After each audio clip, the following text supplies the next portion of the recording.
open seat next to you, please scoot in so that some of the people standing in the so that some of the standing room only crowd have room to sit. And bearing in mind the topic today, if you want to sit on each other's laps, that's entirely fine. Yes. That completely. Make new friends. Okay, welcome to Doctor Who, the Gay Agenda, Sex Tropes, and sexy times. Nice. I am Nicole Carlson. They tell me I'm moderating this panel, which frankly terrifies me. And here are my co-panelists. Hello, my name is Teresa Giacino. I write lots about Doctor Who over at Tor.com, and I also have a Tumblr called The Gender Blender. I'm that Teresa Giacino. My reputation precedes me. I also have a Tumblr called The Gender Blender, where I discuss all things gendery related. I blog at geekachicas.com if you want to see me. Oh, yeah, we have our own. Look at that. Didn't notice the big thing in front of me.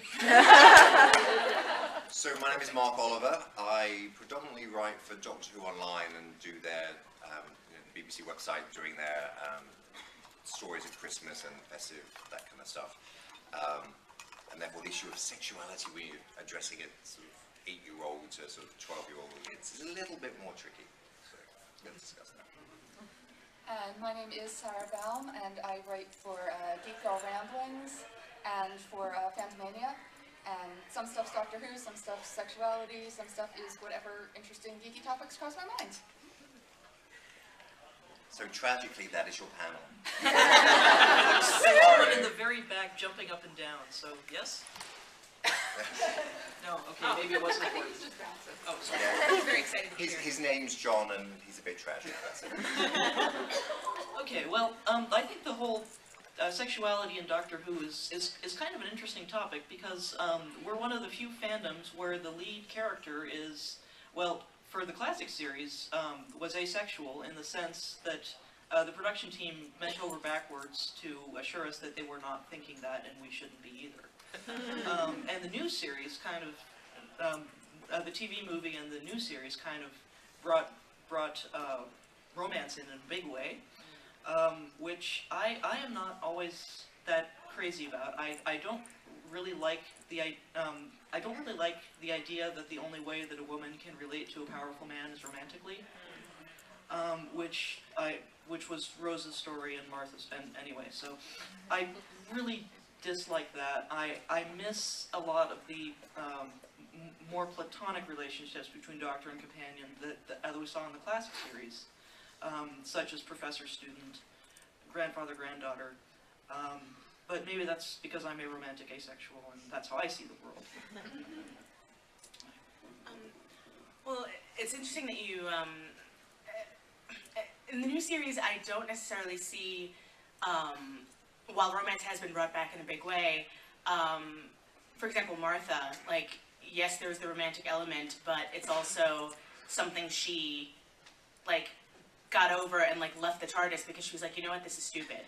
And, like, and Amy Pond, there's a lot going on with Amy Pond as far as sexuality and her use of sex to get what she wants. She's always been an alpha female who related to men in that way. But over the course of the past 2 series, she, like, first of all, she loves Rory unconditionally, totally and completely, and I love their relationship. And really, her relationship with the Doctor has nothing to do with sex at all. It's almost like a misplaced, it's a misplaced crush, a misplaced obsession, but when it comes down to it, she really is not into the Doctor in that way, and she makes fun of how he dresses, so. But don't we all? Is this kind of interesting? I mean, there's definitely been in the new series a progression, I think, between the various companions. You know, you have Rose, who eventually goes for Dr. Light, which is kind of strange, because it's a completely different person. It is bizarre. You have to wonder if he's not a Doctor-shaped sex toy. It's very, very strange.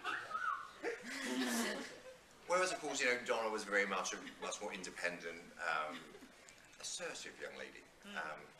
And personally, that's my preference for a companion, someone who, you know, stands up on their own 2 feet and isn't just, oh, what's that, Doctor? Or, gosh, you're lovely. I don't know, what do you think? No, I agree. Donna is much more of an equal rather than someone who's romantically interested in the Doctor. Now, I connect more with the classic series Doctors also as another asexually romantic person. Yeah. Yes. I should move.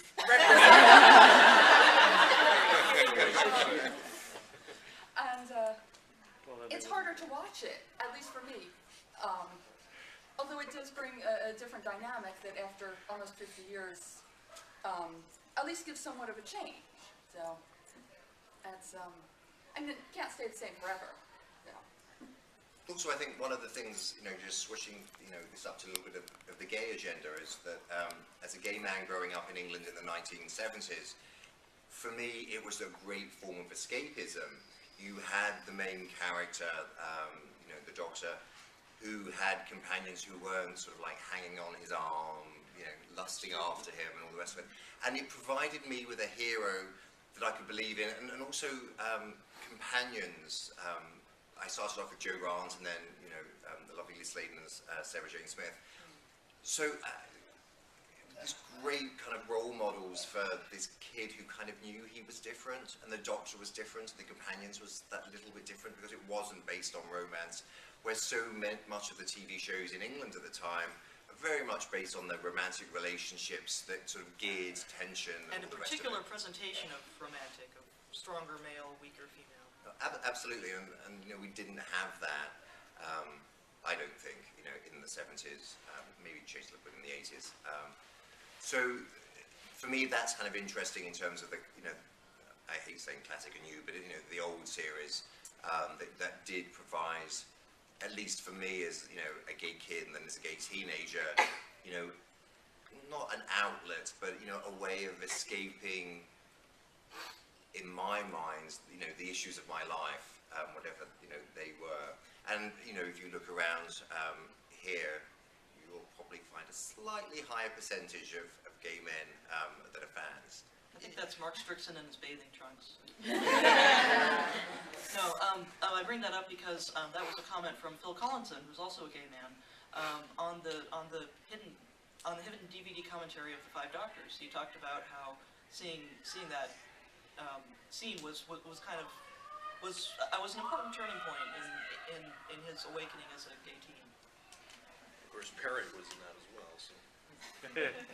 Let's just say the Keys of Androzani, not the Keys of Androzani, the Planet of Fire didn't give something for everyone. Whatever your interests. There's some queer readings possible of the old series too, isn't there? There's the cryptic. There's a sort of crypto-lesbian relationship that we see in the Stones of Blood. Two and Jamie is a really popular ship. Yeah. Do the rest of you want to talk to that? Well,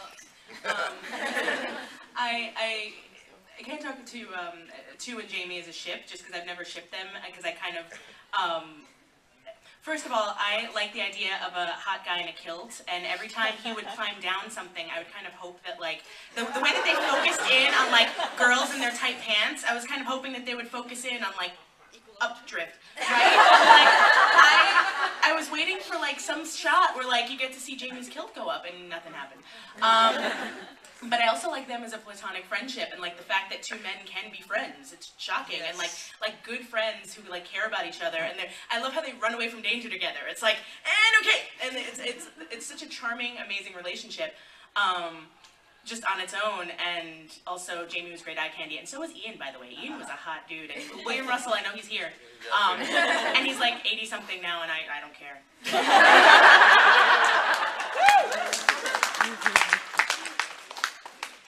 Kind of like Jamie and the Second Doctor was very much like the initial romance, long before it became, the thing that's been going on in the last sort of like 5 or 10 years and what have you. But I think ultimately it all comes down to chemistry, doesn't it? And the two actors had wonderful chemistry, and that very much comes across on screen. And we can read into that what we will, but just terrific actors doing a great job. And as I say. You have a certain interpretation. Mine was slightly different. I saw the I can speak. I saw the platonic relationship between them also. 2 is my doctor, so I tend to go back and watch a lot of Second Doctor and Jamie. And I love seeing and having the role model of a relationship between a mentor and a student that shows they absolutely adore each other without the romance, and that kind of relationship is possible. And yeah, the kilt doesn't hurt. Kilts are hot in general. I just think everyone should wear them at all times. Super, well done. Okay, I was going to say super important, but although kilts are also important, I was going to say it's really important to me that platonic friendships be kind of allowed. Yes. I don't know. Oh, sorry. Question? I don't know if the audience can speak at this point or not, but Oh, absolutely. I would have agreed with you in your first statement heartily, but the more you talk, the more I feel that you're confusing romance with equality. A doctor, a mentor-student are not equal. A grandfather, granddaughter are not equal. You can have romantic relationships that are decidedly equal. And to me, that's what matters. It's not whether there's romance or not romance, but whether there's genuine equality. And that's hard to find anywhere. And I think you find it more in Doctor Who nowadays than you did earlier, and certainly more in Doctor Who than you see in hardly any other show. This notion of 2 equals. And I think the reason why you mix them up maybe is that often when people are romantically attracted, they are just willing to subsume themselves under the other person. And that model, I agree with you totally. I don't want to see that. But to see 2 equals who are also romantically and platonically, both kinds of relationships, I think that's marvelous. To sort of like interject into what you're saying, I think you very much have to remember that when Doctor was first devised, it was very much the idea that it would educate the children that were watching. So you very much have in sort of Susan, despite in theory her being extremely intelligent, people explaining to her what's going on and what have you, and she is sort of the relatable teenager for the audience. Your points are spot on, of course. Any relationship where someone subsumes themselves under their partner, pardon the pun, is very much an unequal and unhealthy relationship. It's not one that's sustainable. Just to be relatively heavy for a moment, I mean, you have to look at any romantic relationship outside of television, and yes, it should be 2 people that individually can stand alone and are healthy and happy, but together they form a much stronger partnership. And obviously that's what good romance is all about. And to have anyone, which arguably is the kind of like the Martha situation, where she realized that she was very much, under his umbrella and under his sway, and but she realizes this and moves on, which was a very strong message. I actually wanted to speak to that too, because I was talking to somebody about the Martha-Doctor relationship recently, and a lot of people, I love Martha. I don't understand the Martha hate, I don't. And the thing is, I have a problem when people equate love with weakness. And to me, Martha walking the earth all kung fu style to spread the message of the Doctor, that was a product of love. She loved the Doctor, and it didn't matter that he loved her back or not. It wasn't the kind of love where, love me. It was like, I love you. That is a fact, and I'm going to act in that love. It's it wasn't about, hoping and praying that, because after a while, I mean, obviously there's the hoping and praying in the beginning, you kind of hope he'll get over Rose or whatever, but after a while, she kind of knew that wasn't going to happen. That doesn't mean her love shuts off. It's just okay, well, here it is, and I'm going to do for you because I trust you, I believe in you, and I'm going to walk the earth for you because I know it's right, and I have faith that you are going to save everybody. So I kind of see Martha as a really strong character for that reason. It's like love is what made her strong. It's not what made her weak, and it was the thing that made her able to walk away. And I thought that was a great thing to watch. Yeah, that's it. No, I totally agree. Question there? I have two parts. One thing I wanted to mention was the fact that there was queer producers involved with Doctor Who that last decade, I believe, That's true, yeah. in the 80s, and then also coming when it was brought back. Yeah. And it's interesting that now we have a definitely straight producer working on the series. So I mean, I want to know if you could comment on whether you see subtle differences in the way queerness has been portrayed now that we made this switch. And the second thing I wanted to say was that as a queer individual, Doctor Who always meant to me, what I've noticed from my other friends who are gay and bi and who are into it, the Doctor did represent an other.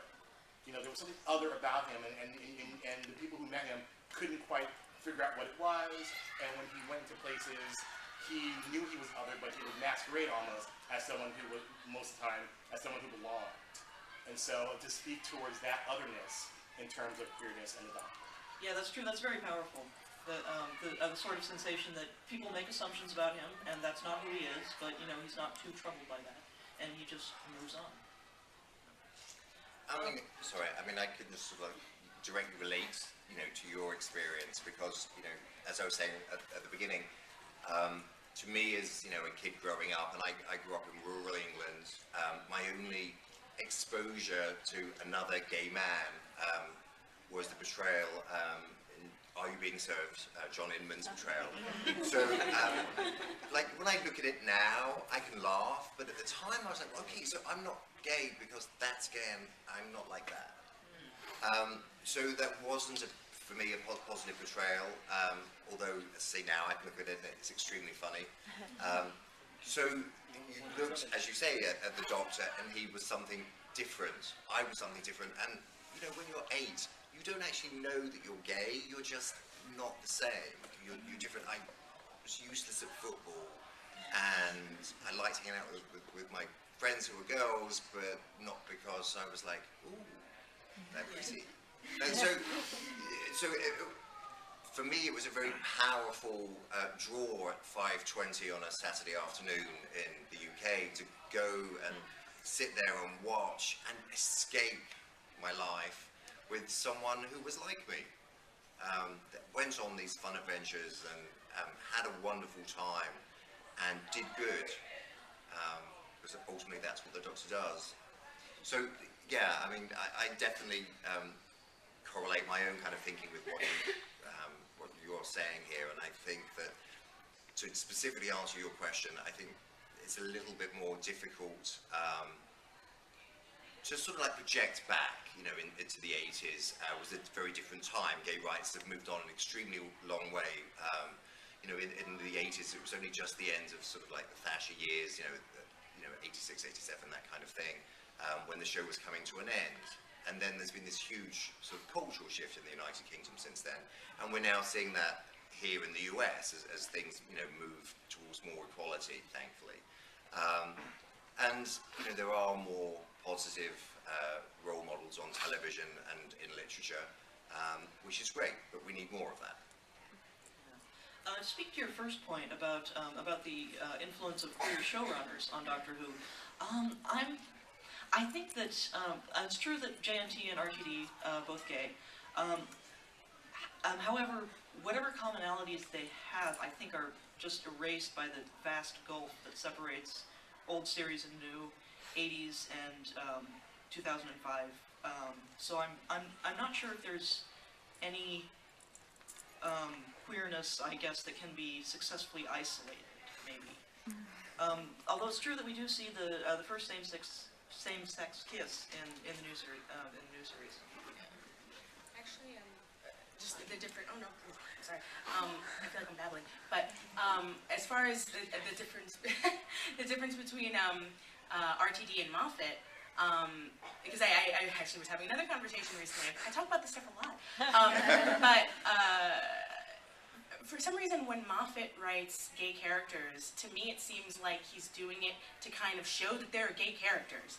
Like, Madame Vastra, I think, is the Silurian female, and Jenny. Like, first of all, I loved them just because they were well written and like snappy, and I want to have them have their own show. But like, the it's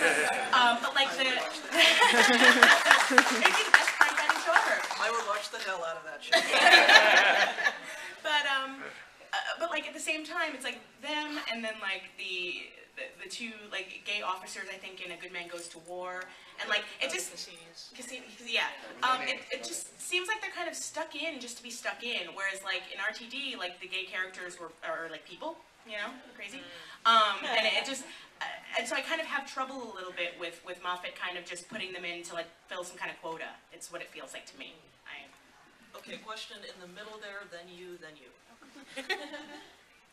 Was there a hand up in the middle, just there? Okay, then you. Okay. Pulling off what this gentleman said over here, I noticed that, like, up until this last season, you were able to project your sexuality upon the Doctor. The Doctor was gay if you wanted him to be gay. The Doctor was straight if you wanted him to be straight. And you had his companions like Jack and Rose and some of the earlier ones who would project their sexuality upon him, assuming they are like him, therefore taking the initiative and kissing him. But we lost this in this last series with River Song? thank you. Space. No, we lose this with River Song coming in, and no longer is she projecting, but he is projected back. And that's one thing that I kind of like did notice. But earlier Moffat did keep that straight profile face of I'm not anything, but then we lose it when River Song comes.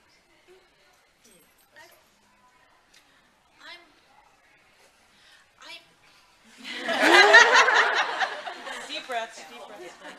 Thank you. I'm still not sure how I feel about the Dr. River relationship. I think that it's, I think on a metatextual level, it's less about sexy times and more about the Doctor making a commitment to his companion as an equal.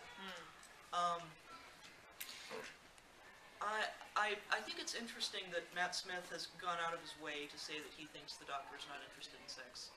I think it's interesting that Moffat has gone out of his way to make the marriage as questionable as possible. Well, I hear what you're saying, and I'm definitely kind of over River, I guess. But I'm not sure that I agree with you entirely that the Doctor is necessarily reflecting back. If that makes sense. Okay, you, then you. Me? Yeah. Okay. With the introduction of Jack in the new series, I think they did a lot of really good things and they did a couple of questionable things. I like that they put him in, and it's just a fact about him that he's omnisexual. They never do like a coming out story, or they never make a big deal about it. It's just kind of who he is. I think that's great, but I think it maybe also detracts because he's so promiscuous. And I was wondering how you guys felt about that, and also his evolution as a character who is now more, not monogamous, but more, you know, not quite so whorish. And also more gay than homosexual. More gay than, yeah, they really have taken that turn, which is a shame. Actually, it's funny because I remember this being brought up in the Torchwood panel earlier today. That I do think it's kind of a shame that he's not as omnisexual as he used to be.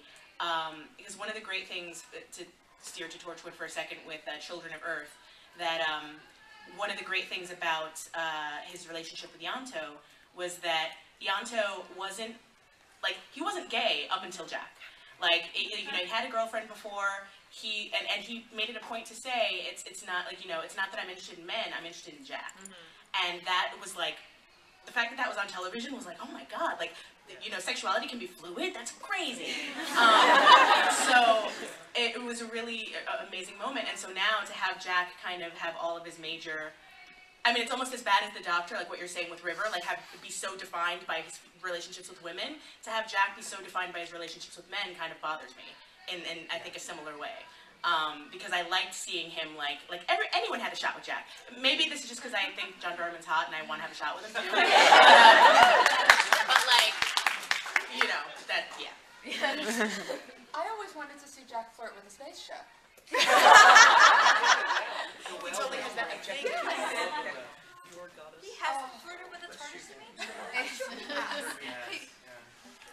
Just while no one was Well, looking. my question's kind of related, but it's kind of a little bit to the right or the left, is that, Jack was basically the first gay character, but to me it was like they kind of played it safe by making him omnisexual in the future. The doctor dances, everybody dances with different partners, and it seemed to me, not really saying, some people are gay and that's what they prefer, and some people are omnisexual.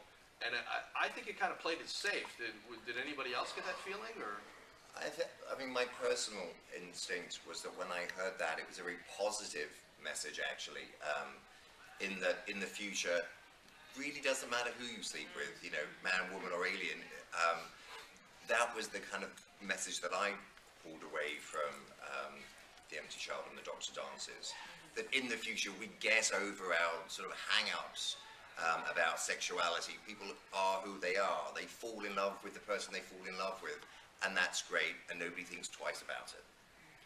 And I think that not only is he right, but it's not even limited to who. I think that's an important function of science fiction. Don't forget that the first interracial kiss on American television was on Star Trek. That's not an accident. People find it easier to accept that even though things aren't this way now, they will be in the future. I think that's really hopeful too. That we have it within us to write the stuff and to put it in it, it's something palatable. So the ideas are there. They're bubbling under the surface. This is secretly what we all want, and it's just a matter of us being ready for it and making ourselves ready for it. So I get a lot of hope out of that too. That's why I love sci-fi. And just one of the things, if you look at sort of demographics in terms of accepting, gay men, lesbians, bisexual, transgenders, it very much alters with each passing generation. So it becomes more and more accepting.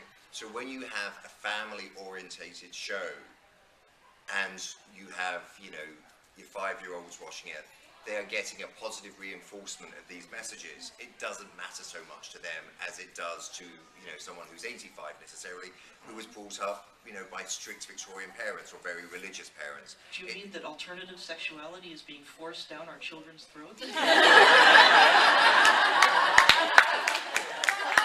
Not literally, no.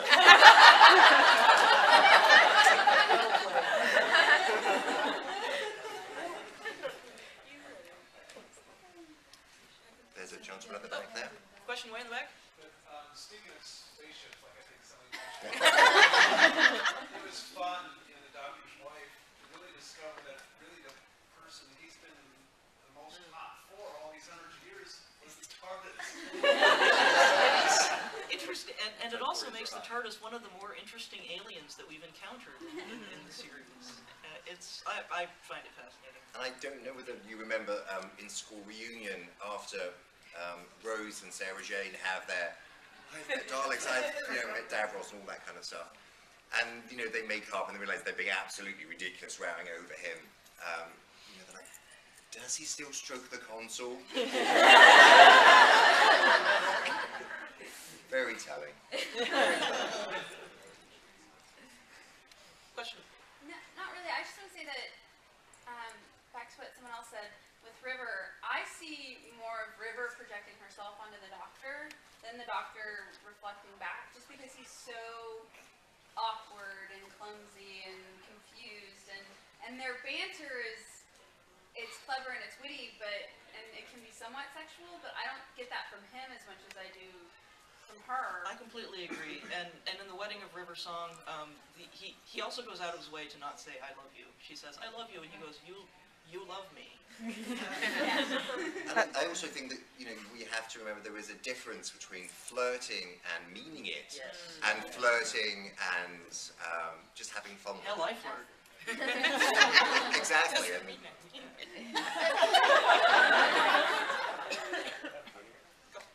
I was just going to add to that, when River kisses him in the cell for the first time, his squirming of, I don't know what's going on here. I mean, right there is kind of... It was squirming from the beginning, but then it wasn't. And that's the problem. Like, it was squirming, and then it was, okay, now I'm gonna, and then it's like, oh. See, I think it was just a matter of like, see, I don't think that like, especially Matt Smith's doctor wouldn't want to be impolite either. Like, it's like, okay, this woman's throwing herself at me. It's like, okay, but it's not entirely comfortable. But I think too, like with River, I mean, it's a whole other.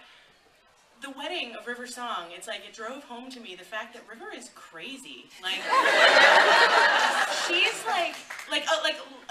and it's funny. There's this article in the New York Times about how love is actually like a chemical response, and it's a form of insanity. Like it's like like the chemicals working in your brain when you're in love are the same that are when you're insane, and it's like it's seriously we're crazy. We're literally crazy when we're in love, and so her like. I will destroy universes for you, like because of you. I'm so sad. Selfish, hello. Yeah, so it wasn't really like about love at all. I mean, it was, but it's like this whole other world of crazy. It was this weird possessiveness. Okay, question in the middle, then in the back. Oh god, all over. Okay, in the middle there. Okay, so I started watching Doctor Who with the new series, so I never had this idea of an asexual doctor. I've always liked romantic stories, so I never really had a problem with it. And with the River story, I kind of see not so much that he's projecting back at River, but he's going on another great adventure, just this one he doesn't know where he's going. What I did want to speak on is, I have noticed in the new series, every single female companion that is on the TARDIS for any given amount of time has a romantic question in there somewhere. Donna does. Donna does. I have to keep denying that they're in a relationship. Yeah. So if you guys can speak on that at all. I think Donna's a wonderful character. I have to admit that I think she's my favourite companion. Next, right alongside Sarah Jane, who was like my companion when I was kind of growing up. And it's interesting that you say that like Donna was denying it, but it was very much more, I think, a question of like, oh no, just because again the assumption that it's a man and a woman turn up, and there's an assumption therefore that they're a couple or they're romantically, and Donna was. Donna seems to keep front and center the idea that he is not human. Absolutely, and then I love the way that she calls him Spaceman. It's like, she's so not omnisexual. She wants a man. She doesn't want a spaceman. But she loves the she loves the Doctor and the adventure and how she can make it change. So. Okay, question in the way back.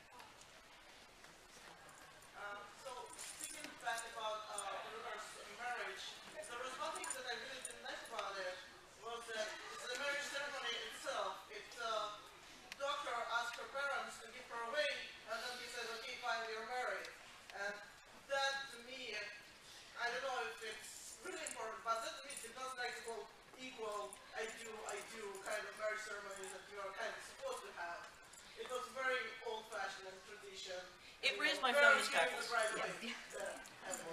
It did raise my feminist hackles. Yeah. Although, well, I mean, it also raised my feminist hackles, but I think that was subdued by the fact that it's the comedic value of Amy and Rory being her parents. Yes. It's kind of like to ask Amy, who's like 20-something, like, will you give me your daughter? I'm sure. Like, so I feel like it was more for the joke than for. And then Rory, we got married and had a kid, and that's her.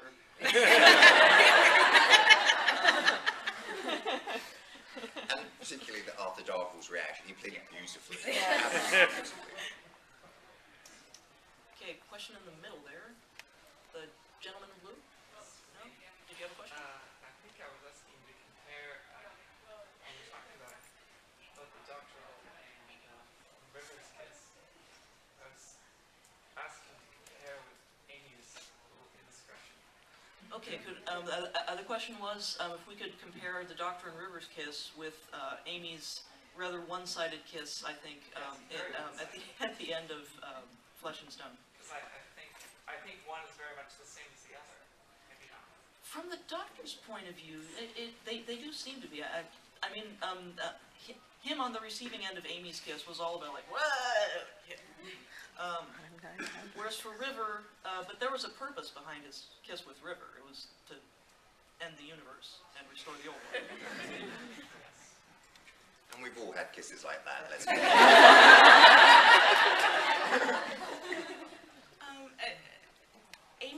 Amy tackling the Doctor in her room kind of, it really brought home Amy's character for me as far as like, I see her whole journey as, first of all, growing up and realizing that she doesn't have to use her beauty to be something or be somebody. And I feel like that kiss was kind of the last of her trading on that. You know, like it was like her last ditch attempt to, you know, like, this is how I'm used to dealing with people. I'm gonna make out with you because that's all I know how to do. And then gradually from that point on, we see her grow away from that and realizing that what she has with Rory is real, that what, you know, there's other stuff that's more important than making out with.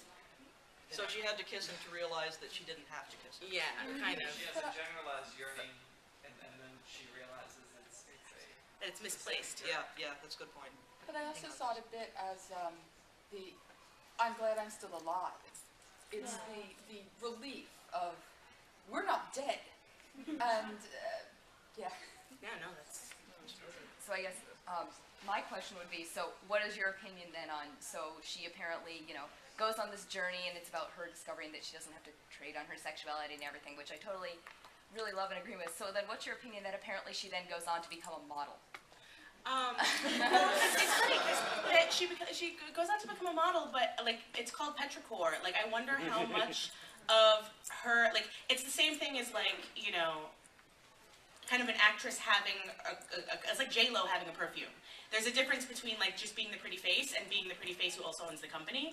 And I don't know how, like they don't explain that, but you know, it's I feel like I saw more ownership in it than what have you.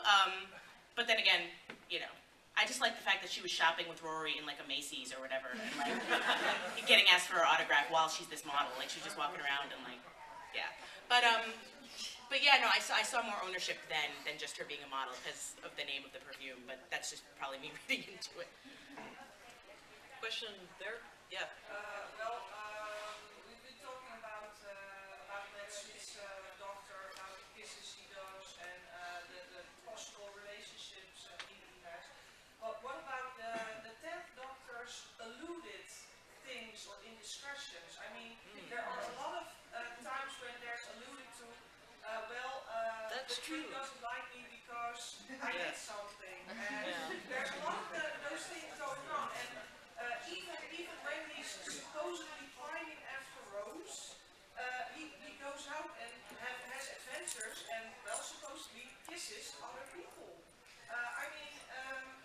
The 10th Doctor comes across as a really, to me, a much more sexual person perhaps than a lot of people think, because there's even some allusions that males like him. So, I mean, what are your thoughts on that? That he's... The 10th Doctor was a trollop. Too much hanging around Captain Jack right before he regenerated. Well, and also it's 11 too, because 11, you know, got together with Marilyn Monroe and like, you know, had to run away before she wanted to marry him. So, you know. I think that to really look at that, we also have to look at how truthful the Doctor is being, because 10, maybe this is just me, but 10 does not strike me as the most truthful of Doctors, and I wonder how much embellishment has gone into the stories of Queen Elizabeth and whatnot, and I wonder if the legend might not greatly exceed the fact, if both of those terms can be applied to a fantasy TV show. Question in the front. One of the things that I think is neat about Doctor Who is there's all kinds of relationships going on there. In particular, the one that really just blows my mind is the relationship between the 10th Doctor and Wilf. This old man and this old man. That's true, that deep respect. And it's an important relationship. It's not a little casual thing. And the conversations they have are intimate and cerebral and not so cerebral. I mean, Wolf is crying, I don't want you to die. I mean, it's Very emotional. heartfelt. It's Some great marvelous. performances. It's marvelous. I think it expands the whole notion of human relationships. And I love that relationship too, and I think a lot of it also has to do with they're both old men. Like they're relating on that level of we've both seen so much, and you're the only one I can talk to about certain things like dying. You know, like I can't sit at a diner and talk about dying with you know Rose or Martha. And they're both heartbroken about what's happened to Donna, of course, remember. Wilf has seen Donna grow like she never has, and, you know, it breaks the Doctor's heart as well, of course, when he has to save her the way that he does. And so they have that deep love and respect for Donna, and what happens to her is a tragedy, an absolute tragedy. That's, you know, a flower that's blossomed, you know, has then had to close back up again. I'm sorry, no, it's interesting that you bring up that Donna thing, because that's one of the things that kind of upset me about how Donna was handled, was that, like, she wants to be the Dr. Donna, and he kind of makes the decision for her that he's gonna take that away. And yes, it will save her life and all of that, but I always had trouble, I hate to, you know, use the word, but it kind of felt like mind rape a little bit. And it was like, it bothered me because it's like, who are you to say when I should die or not, you know? And it's like, if this is important to me, who is the doctor to take it away? And that was always something that grated on my nerves, especially with Donna being so competent and so willful to like, to have her go out like that kind of upset me. I agree that, like, having Donna go out like that was, I found it very hard to take, but that said, when you look, I think, at that final scene before she stops being the Dr. Donna, she knows this is what has to be done, and she's accepting of that. She doesn't like it, but she's accepting of that. She isn't saying to him, I would rather die than this happen. She's accepting that this is the way it has to be for her to live. And notice the relationship between her grandfather and Donna. This is not superior, inferior. It's not. She wants him, he wants her to blossom as fully as possible. So it's a different relationship between those two as well. Question in the back? Yeah, you and that. I agree. I was like really angry when I saw what they did to Donna at the end, and it's like, why should the story? Because like Doctor Who does so much of like the Deus Ex Machina, like BS, like, oh, this is what it has to be, how the way it has to be because of some science thing that we don't have to all explain, but this is what has to happen. And like, He's a Time Lord, he knows better. why would we not have a competent Donna? Like, I mean, why can't she, like, it has to be, like, she either has to die, or she has to be totally, like, you know, she has to regress. So, like, the fact that the story necessitated her not being competent in any way. Well, I also think you have to think about practicalities. Catherine Tate had signed on for one season. You had a production team that were changing. And you've had this wonderful performance by Catherine Tate when you think of you know, where the character started to where she ends up. And Donna wants to stay with the Doctor. It's very clear that's what she wants. So you can't have the status quo of her being like Martha and saying, oh, this is not for me, I realise this is unhealthy, because the Doctor and Donna have a very healthy relationship. She would stay. And she would stay through the specials, and she would stay through the regeneration, and she would stick with him.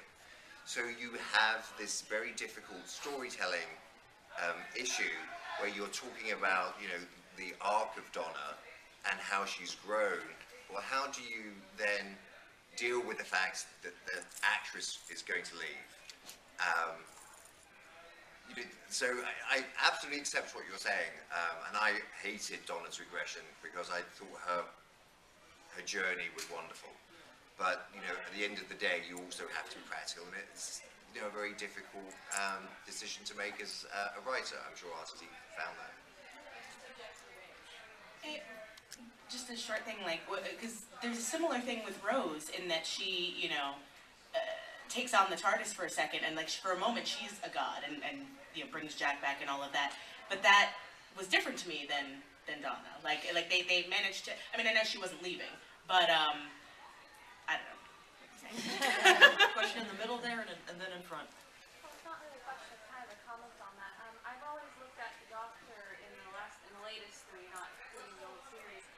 He changes over from the Ninth Doctor. He's kind of in a childish sense. He doesn't really have a relationship with Rose or with Jack at all. He's kind of more fascinated with them as people rather than having a romantic relationship. And when he becomes 10, he kind of switches over to this almost teenager-ish. Like his approach to the relationship is he either has to be 100% and in control, or he goes completely wild. And Donna is a very interesting influence because when she comes in, she acts as this kind of maturing force on him. And when she leaves, when she's taken out of it, he kind of spins out of control. And then when he becomes 11, he approaches his relationships, it seems, in a slightly more mature manner, in a more polite manner, but not necessarily in a more understanding manner. He's still kind of letting people throw themselves at him, and he's not necessarily changing himself in response or understanding them as people when they're in love with him or something. So I think one of the things, to me, is that the Ninth Doctor is very much a damaged Doctor. He's damaged by what's happened with the Time War, the destruction of, the Time Lords and all the devastation that's followed. And when he regenerates, it's a much lighter Doctor. A lot of that angst drops away, and a lot of that is to do with, firstly, the regeneration, but also the way Rose has stuck by him and she's helped humanize him again, and come back to more of the Doctor that perhaps people who followed, the original series would have recognized. And so that's kind of like an arc there for the Doctor. I was wondering if the panel thought there was any significance in the Doctor's upper class accents compared to the companions' working class, lower class accents. Well, I think there's certainly there's a metatextual level here, in that for a long time I think the BBC required its actors to use RP, which is not the native accent for a lot of the Doctors. So there's that. And then when you have the new series Doctors, then you have Christopher Eccleston's very, very obviously Mancunian accent. David Tennant put on an estuary accent, and Matt Smith, I think, uses his native Midlands accent. I'm actually not up enough on what British accents mean to explain what each of those mean, except I know that Mancunian is associated with more working class. Can I ask, because I am a little bit more what accents it was that, you have particularly taken to be working class? Rose and Donna, they seem to be. Well, they're both from London, and, they have, a London accent. My accent is predominantly London as well, a bit of other, stuff thrown in here and there.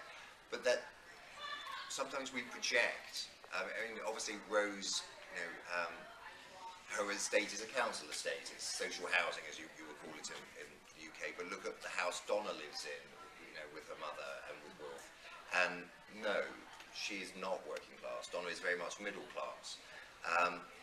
And you can't just say, oh, because someone's from London, they're working class. It really doesn't sort of work like that.